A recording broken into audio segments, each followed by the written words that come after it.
আল্লাহু আকবার, আল্লাহু আকবার, সুবহানাল্লাহ। বলো বাবা, তুমি আমার কাছে কি এমাইছাও? আসলে ইমাম সাহেব, এটা তো রমজান মাস। আর রমজান মাসে রোজা থাকার অনেক নিয়ম কানুন। আসলে সেইভাবে তো জানি না। আমি একটা জিনিস জানতে চাই যে আই লাভ ইউ বললে রোজা ভেঙে যাবো কিনা। অবশ্যই আই লাভ ইউ বললে রোজা ভেঙে যাবে।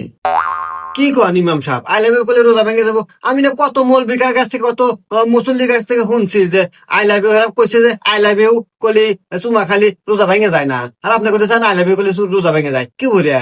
হুম। আই লাভ ইউ বললে কি জন্য রোজা ভাঙবে? দাঁড়াও, আমি তোমাকে ব্যাখ্যা করে বলছি, মানে ভেঙে বলতেছি। তুমি যদি পাশের বাড়ি অন্যজনের বউকে গিয়ে আই লাভ ইউ বলো, সেখানে ঝামেলা হবে, বিবাদ হবে, মারামারি লাগবে। আর মারামারি, বিবাদ সিবাদ এগুলো আমাদের ইসলামে পাপ। আর পাপ হলেই রোজা ভেঙে যাবে। আর তুমি যদি তোমার নিজের বউকে আই লাভ ইউ কও, তুমি এত বড় যে একটা মিথ্যা কথা